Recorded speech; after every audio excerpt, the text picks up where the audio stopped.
नमस्कार। आज हम गोता लगा रहे हैं कंप्यूटर की दुनिया के एक ऐसे हिस्से में जो अक्सर शायद नजरअंदाज हो जाता है, लेकिन जिसके बिना कुछ भी मुमकिन नहीं। मदरबोर्ड। हाँ, मदरबोर्ड। तो सबसे पहले ये मदरबोर्ड आखिर है क्या चीज, मतलब एकदम सीधे शब्दों में। सीधे शब्दों में कहें तो ये कंप्यूटर का मुख्य सर्किट बोर्ड है, एक तरह का बेसमेंट समझ लीजिए, जिस पर सब कुछ बनता है। बेसमेंट या शायद एक जंक्शन बॉक्स जहां सारे जरूरी पुर्जे आकर मिलते हैं। हाँ, जंक्शन बॉक्स भी कह सकते हैं।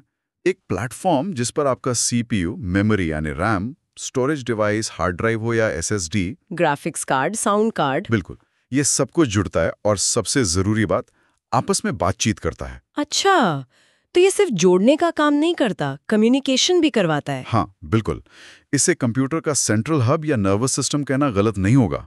इसका काम सिर्फ सबको जोड़ना ही नहीं, बल्कि उनके बीच सूचनाओं का आदान प्रदान करवाना और उन तक जरूरी बिजली पहुंचाना भी है। बिजली भी। ओके। हाँ। ये संचार और शक्ति दोनों का केंद्र बिंदु है। और वो बाहर वाले डिवाइस जैसे कीबोर्ड, माउस, मॉनिटर, प्रिंटर, ये सब भी तो इसी से जुड़ते हैं। हाँ, बिल्कुल, केबल के जरिए। उसके लिए इसमें कई तरह के पोर्ट्स बने होते हैं पीछे की तरफ। और दस्तावेज कहता है कि ये अक्सर फाइबर ग्लास से बना होता है, जिस पर तांबे की पतली लाइनें होती हैं। हाँ, वो सर्किट ट्रेसेस होती हैं जिनके जरिए डेटा और पावर फ्लो होता है। इसकी कहानी भी दिलचस्प है। दस्तावेज के अनुसार इसका आविष्कार 1981 में आईबीएम ने किया था, अपने पर्सनल कंप्यूटर के लिए। हाँ, आईबीएम पीसी के साथ। और शुरू में इसका नाम प्लानर था, ये तो मुझे नहीं पता था। हाँ, प्लानर। बाद में मदरबोर्ड नाम ज्यादा चला। आज तो कई नाम है इसके, main board, system board, logic board. Apple वाले शायद लॉजिक बोर्ड कहते हैं। हाँ, एप्पल लॉजिक बोर्ड कहता है, और छोटे में मोबो या एमबी भी कह देते हैं लोग। दस्तावेज कहता है कि चिपसेट ही सारे डिवाइस के कनेक्शंस को मैनेज करता है। ये सुनने में बहुत महत्वपूर्ण लगता है। ये सिर्फ महत्वपूर्ण नहीं, ये मदरबोर्ड की परफॉर्मेंस की कुंजी है, चाबी है। अच्छा, कैसे? देखिए, चिपसेट ही तय करता है कि सीपीयू, मेमोरी और दूसरे घटक कितनी तेजी और कितनी कुशलता से आपस में बात कर सकते हैं। यही निर्धारित करता है कि कौन सी टेक्नोलॉजी सपोर्ट होगी, जैसे किस तरह की रैम लगेगी, कितनी तेज रैम लग सकती है, कितने और किस प्रकार के एक्सपेंशन स्लॉट होंगे पीसीआई वाले, या कितने यूएसबी पोर्ट्स होंगे। ओह, तो मतलब एक अच्छा महंगा सीपीयू भी अगर कमजोर चिपसेट वाले मदरबोर्ड पर लगा दें तो वो अपनी पूरी क्षमता नहीं दिखा पाएगा, बॉटलनेक हो जाएगा। समझ गई। तो मतलब मदरबोर्ड चुनते समय सिर्फ सीपीयू सॉकेट ही नहीं देखना है, चिपसेट पर भी ध्यान देना बहुत जरूरी है। बिल्कुल, और कंपैटिबिलिटी भी। हर तरह की मेमोरी या सीपीयू हर मदरबोर्ड के साथ काम नहीं करते। ये जांचना बहुत जरूरी है खरीदने से पहले। सही कहा। ठीक है, अब इसके कामों पर आते हैं। पहला और सबसे बुनियादी काम तो हो गया कंप्यूटर के सारे हिस्सों को एक जगह जोड़ना। हाँ, फिजिकल कनेक्शन। दूसरा, उनके बीच कम्युनिकेशन, मतलब संवाद स्थापित करना।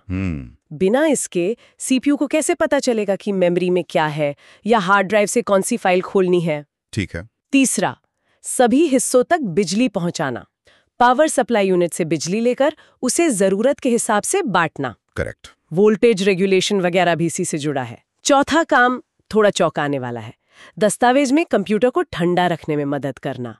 क्या ये सीधे तौर पर कूलिंग करता है? सीधे तौर पर पंखे की तरह नहीं, लेकिन इसका डिजाइन एयर फ्लो को प्रभावित करता है। अच्छा। और इस पे लगे हीट सिंक होते हैं, खासकर चिपसेट और वीआरएम वोल्टेज रेगुलेटर मॉड्यूल पर, वो गर्मी को फैलाते हैं। साथ ही ये सिस्टम के तापमान की निगरानी करता है सेंसर से, और जरूरत पड़ने पर केस फैंस और सीपीयू फैन की स्पीड को कंट्रोल करता है। ओह, तो ये फैन कंट्रोल भी करता है। हाँ, तो अप्रत्यक्ष रूप से कूलिंग मैनेजमेंट में इसकी अहम भूमिका है। समझ गई। पांचवा काम है कंप्यूटर को स्टार्ट करना और मैनेज करना।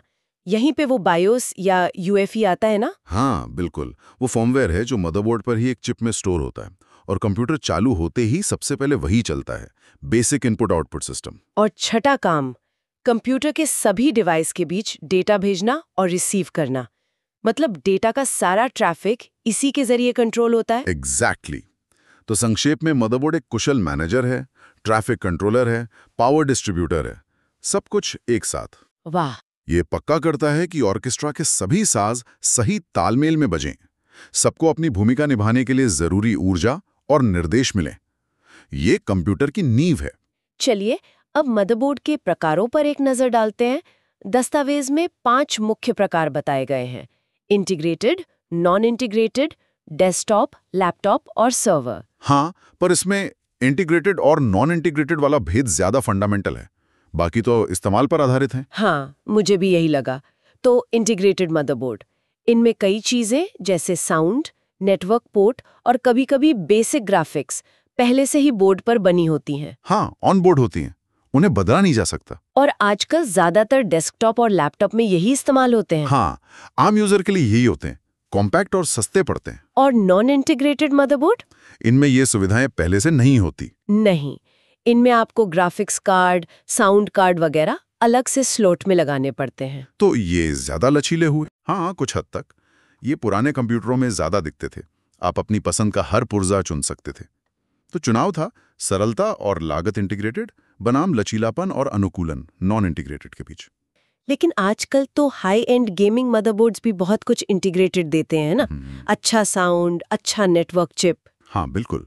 टेक्नोलॉजी बेहतर हो गई है, लेकिन वो साथ में बहुत सारे एक्सपेंशन स्लॉट भी देते हैं ताकि आप और बेहतर कार्ड लगा सकें अगर चाहें तो।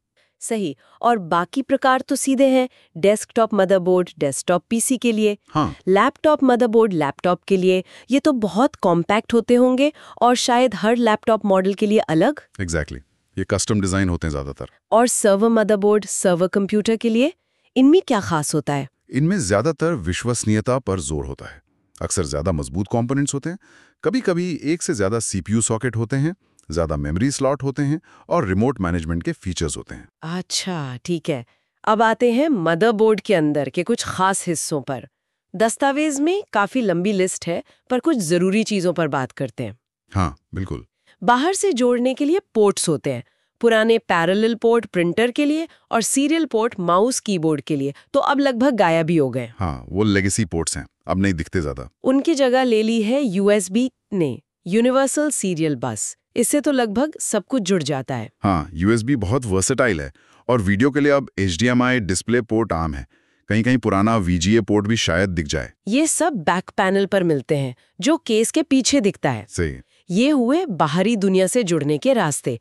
अब अंदर की बात करें तो चिपसेट का रोल हमने देखा। पहले चिपसेट के दो मुख्य भाग होते थे, नॉर्थ ब्रिज और साउथ ब्रिज। हाँ, दस्तावेज में भी है ये। नॉर्थ ब्रिज तेज रफ्तार वाले कामों को संभालता था, जैसे सीपीयू का मेमोरी से कनेक्शन। हाँ, मेमोरी कंट्रोलर और हाई स्पीड ग्राफिक्स कार्ड जो PCI X16 स्लॉट में लगता है, से कनेक्शन नॉर्थ ब्रिज के जरिए होता था। और साउथ ब्रिज वो धीमी गति वाली डिवाइसेस जैसे hard drive, SATA ports, USB ports, network chip, sound chip, इनको मैनेज करता था। बिल्कुल। इनपुट आउटपुट कंट्रोलर हब भी कहते थे इसे। लेकिन आजकल के जो नए प्रोसेसर हैं उनमें नॉर्थ ब्रिज के कई फंक्शंस जैसे मेमोरी कंट्रोलर वो CPU के अंदर ही इंटीग्रेट हो गए हैं। ओह, तो अब सिर्फ साउथ ब्रिज जैसा कुछ होता है या उसका भी नाम बदल गया? हाँ, अब उसे PCH कहते हैं, platform controller hub.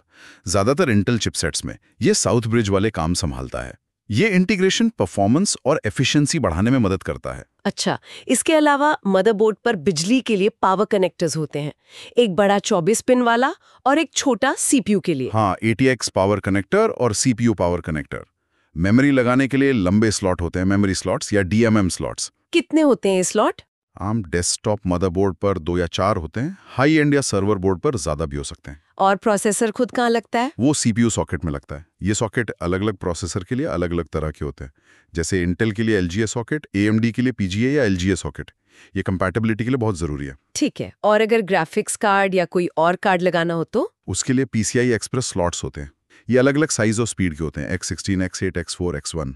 Graphics card सबसे लंबे X16 स्लॉट में लगता है। और तेज SSDs जो NVMe वाले होते हैं? वो भी अब सीधे मदरबोर्ड पर M.2 स्लॉट में लग जाते हैं, जो PCI लेन इस्तेमाल करते हैं।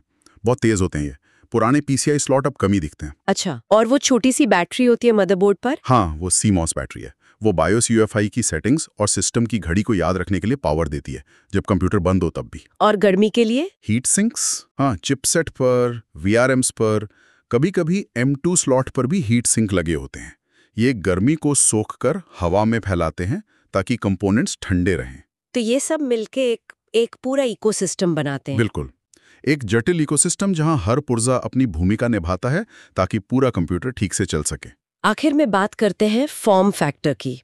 आपने पहले जिक्र किया था, ये मदरबोर्ड के साइज और लेआउट का स्टैंडर्ड है। हाँ, साइज, शेप उसमें छेद कहाँ होंगे, माउंटिंग होल्स, पोर्ट्स कहाँ लगेंगे, पावर कनेक्टर कैसा होगा, ये सब फॉर्म फैक्टर तय करता है। इससे फायदा क्या है? इससे ये पक्का होता है कि किसी एक कंपनी का बनाया मदरबोर्ड दूसरी कंपनी के बनाए स्टैंडर्ड केस में फिट हो जाएगा और तीसरी कंपनी की बनाई पावर सप्लाई से जुड़ जाएगा। स्टैंडर्डाइजेशन। अच्छा, दस्तावेज में कई फॉर्म फैक्टर बताए जाते हैं। सबसे पुराना AT, advance technology, right. IBM के टाइम का, काफी बड़ा था। हाँ, वो बहुत पुराना है।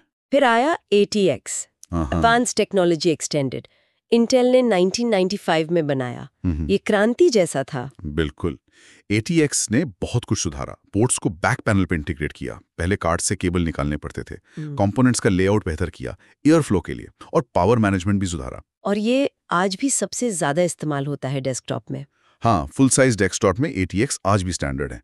इसकी सफलता ने इंडस्ट्री में एकरूपता लाई। लेकिन फिर छोटे कंप्यूटर्स की जरूरत महसूस हुई। हाँ, बिल्कुल। यहीं से आया माइक्रो ATX। ये ATX का ही छोटा रूप है। हाँ, ये ATX पर ही आधारित है, लेकिन थोड़ा छोटा और चौकोर होता है। इसमें एक्सपेंशन स्लॉट कम होते हैं, लेकिन बाकी कंपैटिबिलिटी बनी रहती है। कॉम्पैक्ट PC बनाने के लिए ये बहुत लोकप्रिय है। और इससे भी छोटे होते हैं। Mini ITX। हाँ, मिनी ITX और भी छोटा है। हाँ। छोटे फॉर्म फैक्टर SFF वाले PC के लिए। दस्तावेज में BTX का भी जिक्र है। इसे बेहतर कूलिंग के लिए बनाया गया था। हाँ, इसमें एयरफ्लो का रास्ता सीधा रखने की कोशिश थी। मेमोरी और एक्सपेंशन स्लॉट की जगह अलग थी, पर ये कभी ATX जितना पॉपुलर नहीं हो पाया। क्यों?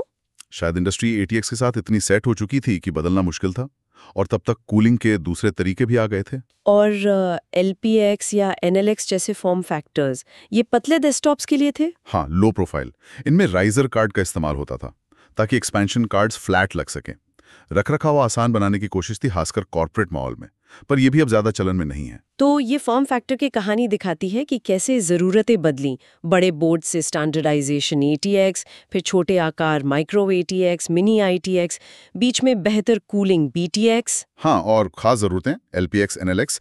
ये दिखाता है कि मदरबोर्ड का डिजाइन हमेशा टेक्नोलॉजी, लागत और यूजर की बदलती मांगों के साथ विकसित होता रहा है। तो कुल मिला के मदरबोर्ड सिर्फ एक सर्किट बोर्ड नहीं, बल्कि कंप्यूटर की वो अदृश्य बुनियाद है जो सब कुछ संभव बनाती है। बिल्कुल।